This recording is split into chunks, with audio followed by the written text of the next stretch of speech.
Today, corporate employees expect and demand to be able to access corporate resources from anywhere. In fact, as we've alluded to in earlier CBT Nuggets in this series, they expect to be able to do this on whatever device they may possess at that moment. So this particular nugget is extremely important as we take a look at the major technologies and the major design aspects of the remote access modules.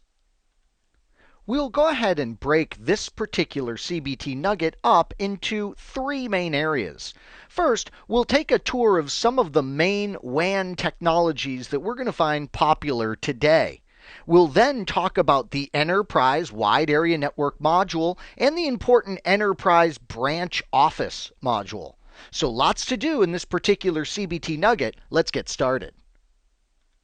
Now, before we get deep and really focus on some specific WAN technologies, I just wanted to give you a sense for the complete and total diversity that we have here when it comes to potential WAN technology solutions. Long ago, we would do X.25, for example, or a replacement technology to that I would still consider legacy, and that's frame relay. These technologies would have what we call customer premise equipment running this particular frame relay packet switch technology between that CPE stuff and an internet service provider cloud. What was interesting about these packet switched technologies is that inside the internet service provider cloud, there might be some other technology running for WAN like ATM. Frame relay is considered packet switching. ATM is considered cell switching, and that's because they figured out how to take the information and divide it up into small fixed length cells. MPLS is hugely popular today in internet service provider clouds, and this is where we shim a little label. Yeah, the L stands for label. We shim a little label into the packet, and then we make forwarding decisions really easy and efficiently based on that label. Metro Ethernet is another WAN option. This is used in MANs. What in the world do I mean by MANs? Metropolitan area networks. So you might have one building in a city and another building in a city, and your corporation is lucky enough to own those two buildings, and you connect them with Ethernet. Yeah, amazing. So extending the length of Ethernet. Metro E is so exciting, of course, because everybody seems to understand Ethernet, and we can extend that high speed, easy to understand technology solution to more wide area network distances. Wireless could be deployed in the WAN environment. And then how about all that fiber optic that was laid in cities and even across oceans when the internet was absolutely booming with no sign of slowing down? Well, some of the fiber that's unused we call dark fiber, and that fiber is being claimed today in order to move data in the wide area network at very high rates of speed. So, isn't this interesting? I just did some brainstorming here and came up with a variety of WAN technologies, and this is just a very small sample. Now, one of the technologies that has gotten a lot of press is digital subscriber line, or DSL. Here I've sketched out a typical DSL environment. By the way, with WANs, we have something very important called a demarcation point. What is the demarcation point? It's really funny. It's where you're responsible for stuff and the internet service provider is responsible for stuff. Yeah, pretty important point, right, in the WAN infrastructure. So here we can see a PC. It's certainly customer premise equipment, and it attaches to a DSL modem. The fancy word for a DSL modem is an ADSL transmission unit remote, or ATUR type device. This ends up connecting to something that's on the service provider side of things, and it's called a DSLAM. The DSLAM is a DSL access multiplexer. So it's taking in a bunch of signals from a whole bunch of DSL subscribers. What does the DSLAM do? Well, it forwards the data into the service provider's cloud, where sure enough, any number of technologies might be going on. Now, let me give you a huge tip on digital subscriber line technologies. The thing about DSL technologies is there are very many flavors of DSL technologies, so please be aware of that. You'll be interested to know the distinction. You see, there is something we call symmetric DSL. Let me try and spell that right. Symmetric DSL. And then there is asymmetric DSL. Very important, the difference between these two technologies. With asymmetric DSL, we have a different speed for uploading than we do for downloading. This is the most common type of DSL. It's often referred to as residential DSL. So you've got really relatively fast downloading, but relatively slow uploading. Business class, as it's often marketed as, business class DSL is symmetric DSL. Sure enough, the uploading and downloading speeds are relatively equal, and they're both relatively fast. You can see how that would be more important in a business type utilization of DSL technology. Now, what about cable modems? What about accessing wide area networking information via a cable system? Yeah, well, this technology certainly became popular. In fact, one of the things that's interesting about this technology is that it was initially implemented as a shared bandwidth type of an approach in neighborhoods. So it got a really bad rap. In fact, DSL providers were running commercials that showed a bandwidth hog in the neighborhood. In fact, I remember one such commercial that was absolutely hilarious. All the kids were like throwing eggs at his house and spray painting his house. Bandwidth hog, you're ruining all of our other access to information because you're hogging our bandwidth. These days, cable manufacturers have figured out how to give quality of service for those that pay for it. So you can be guaranteed rates even if you're in the shared cable type of environment. What do we have going on? Well, we have a DMARC point, of course, and here you can see the customer premise equipment that includes a PC and a device they give us called a cable modem. By the way, you're running the point-to-point protocol, except you're running it over Ethernet in your CPE side. So it's pretty cool. You're running PPPoE in your environment. The cable modem connects up to the service provider's cable modem termination service. Yeah, the CMTS, or cable modem termination system, as they would refer to one of the specific devices. Now, something else that's interesting about all this is it's all falling under standards-based designs, of course. So another piece of terminology I want you to know is DOC, D-O-C, SIS.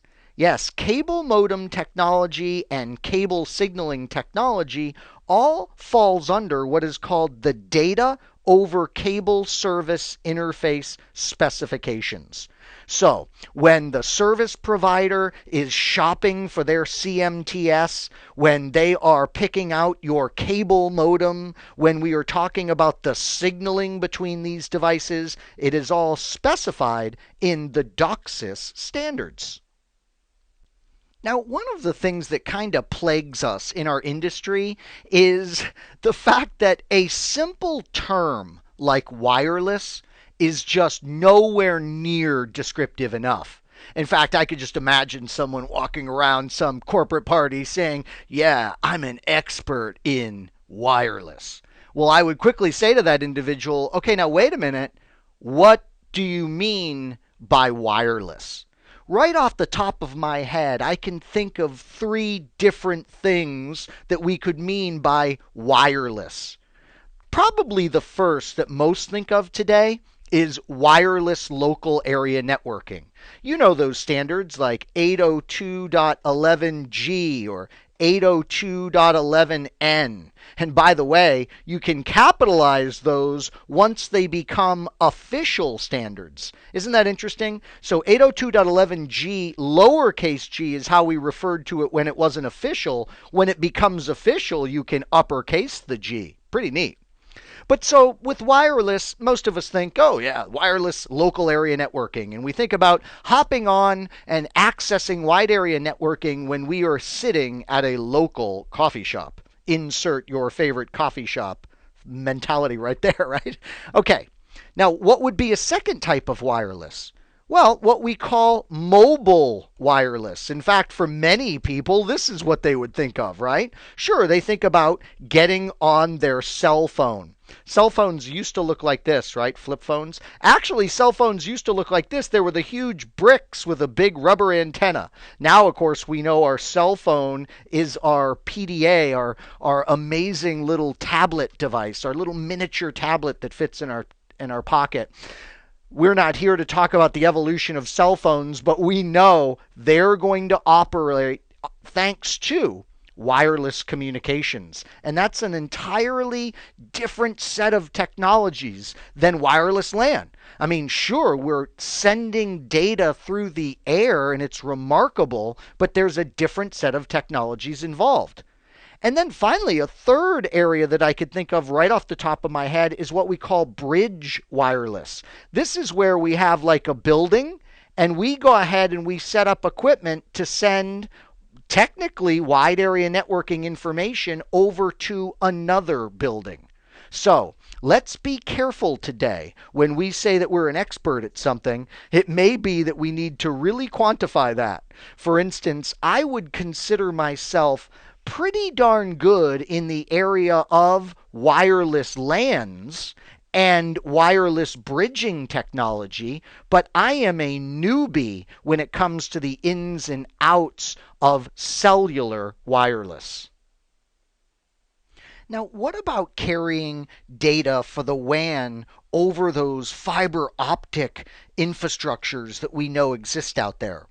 Well, we have SONET and SDH that can do this. And please don't confuse sonnet with something William Shakespeare would compose. Okay, so we have sonnets and SDH.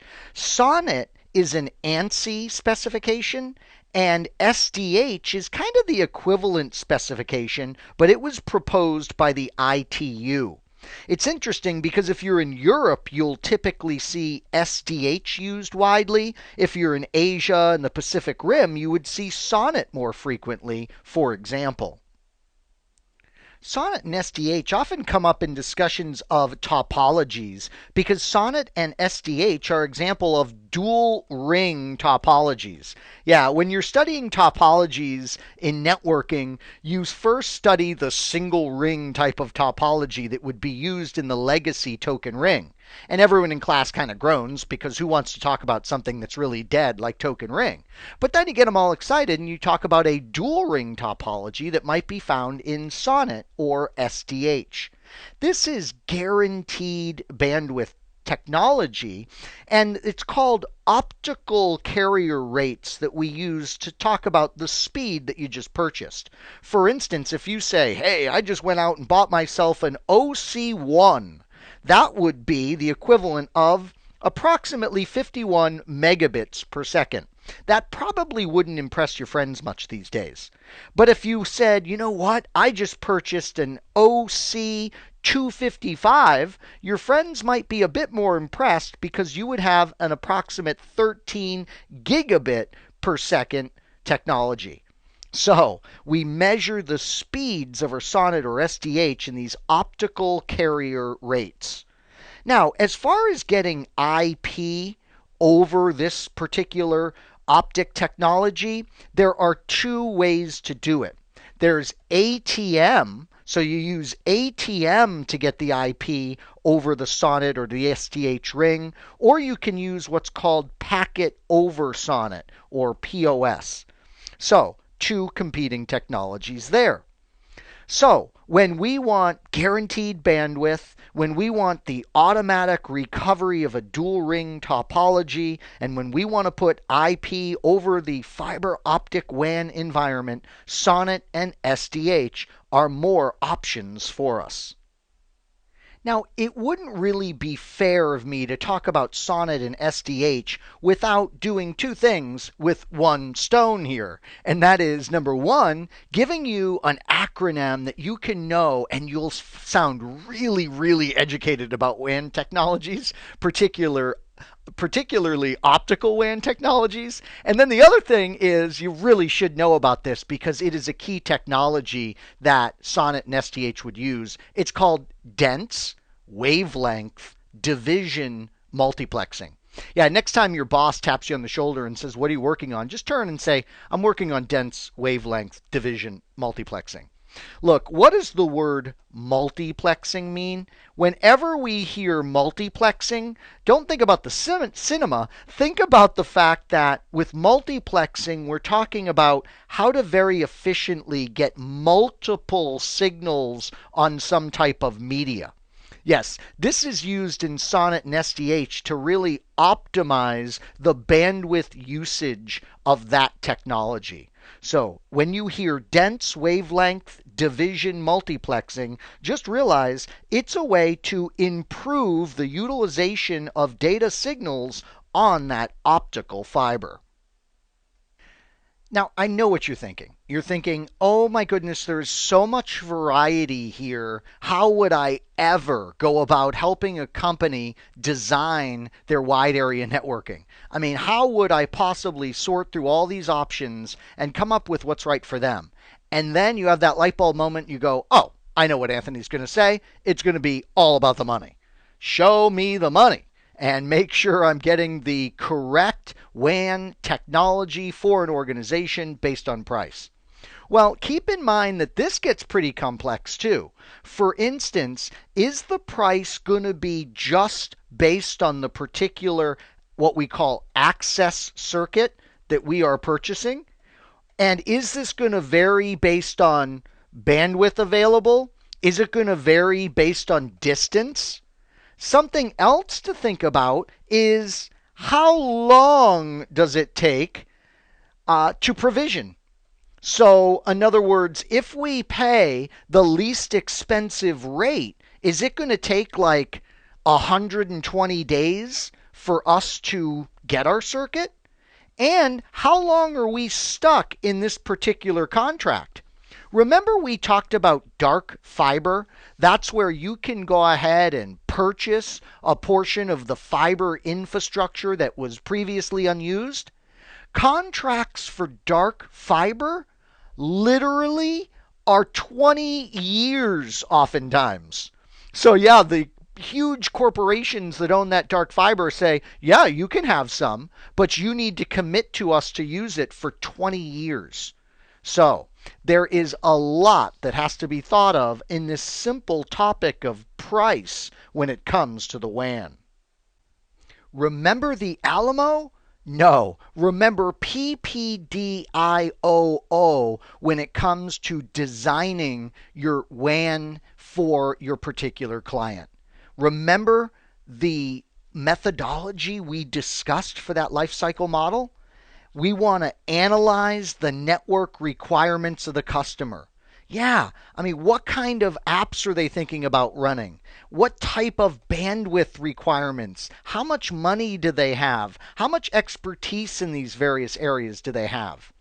Characterize their existing network, and then go ahead and design their wide area networking infrastructure based on things like the availability of technology for them, their projected traffic patterns, and the performance constraints and reliabilities that they experience. Now, there is just no way that I can talk about designing for the WAN with you, and we're still in that area, remember, of just technology.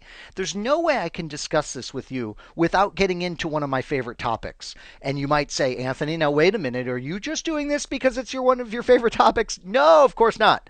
No, this is really something critical, and it's quality of service. Inevitably, you're going to have to deal with some aspect of quality of service in the WAN design, because you're not going to be able to completely over provision in that WAN design. Let me start there. You see, there are three overall approaches that you can take to quality of service in both the LAN and the WAN design. I'll list these three approaches over here. Approach number one, do nothing. Well, okay, wait a minute. Not really do nothing. What we mean by this is you over provision. That's right. You give the company so much horsepower, so much bandwidth, that they have to do absolutely nothing from a quality of service configuration perspective. Actually, what happens on most of the equipment is first in, first out congestion management. In other words, the very first packets that arrive at the interface are the very first packets to go out. So that's one approach we could take. The second approach, and this was really the first to be invented, is called integrated services, or INTServe. This was made possible by a protocol, I'm not kidding, called RSVP. That's right. Resources would literally phone ahead, if you will, and they would reserve bandwidth and services on the various devices in the path to make sure they got the quality that they deserved. That doesn't sound very scalable, and it's not. So today, the most popular approach to quality of service is differentiated services. What we do here is we classify and mark traffic, and then on a hop-by-hop basis through the network, we treat that traffic in a certain way. So when we go and we engage in the differentiated services approach, we first have an area of this called classification. Yeah, we will go ahead and make sure we classify important traffic from unimportant traffic. And then we'll engage in congestion management. We won't use first in, first out. We'll use something fancier like low latency queuing, which will allow us to prioritize certain packets over other packets when interfaces are congested. We'll use congestion avoidance. Yeah, congestion avoidance will literally, something called weighted red is used here. This is where we will literally toss away unimportant packets when we're starting to get congested to try and avoid congestion. There's link efficiency mechanisms. Link efficiency deals with things like compressing traffic. Yeah, compressing traffic so it takes up less bandwidth. And then an area that many of you have probably heard of, we can engage in shaping and policing. Shaping is kind and gentle. It says, you know what? We don't have enough bandwidth to send you right now, so we'll buffer you and we'll send you later. Policing is more brutal. Policing says, no bandwidth for you. Wait a minute, that sounds like a Jerry Seinfeld episode. Yeah, policing says, look, if there's not enough bandwidth to send you, we are absolutely taking that additional traffic you're trying to send and we are going to drop it. So notice the differentiated services approach. Boy, we could have an entire CBT Nugget series just on that particular differentiated services approach because it is so sophisticated. When you master the quality of service design, no matter what wide area networking technology you provision for your customer, you should be able to improve how it functions to meet the goals of that organization. So when we start to really design the enterprise WAN block, the first reminder I have for you is that you're going to do it in modules. Sure, the enterprise WAN module is a module in and of itself, but you're going to go ahead and break it down into submodules like we talked about. And one of those will be remote access. How does someone working from home right? How do they go ahead and access the WAN and the enterprise resources? So that remote access module is something that you're really going to focus on. Things that you want to do too when you're talking about the enterprise WAN is break things down into categories. All of the technologies that we discussed in this particular nugget, you can break down into the areas of leased line technologies, packet switched or cell switched technologies, circuit switched technologies, which we didn't really talk about, that would involve like the public switched telephone network, for instance. These tend to fade more and more from enterprise WAN infrastructures. And that new series of broadband technologies, this would include things like DSL and cable, where we are cleverly figuring out ways to send data over infrastructures that we had never anticipated sending data before. Think about it. We never in a million years were thinking about internet data traffic coming in over your cable television coaxial connection. So broadband is cleverly expanding the bandwidth or broadening the bandwidth that is available to us. Something else you think about is the WAN topologies that you are going to be interoperating with. For instance, if you have your enterprise and then a bunch of small branch offices, are you going to partially mesh them, for instance, in a popular hub and spoke type design, or are you going to try and fully mesh them, providing a direct connection from every node to every other node? So, we are going to design in modules. We are going to categorize the various technologies we're to use, and we're to think about exactly what type of WAN topologies we need to utilize. Now, another submodule of your WAN module that's hugely important today is the VPN submodule. Yeah, the virtual private network module.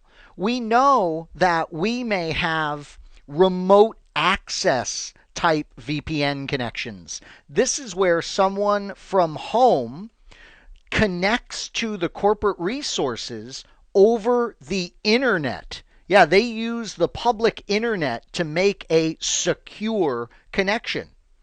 We might have what we call an intranet type VPN.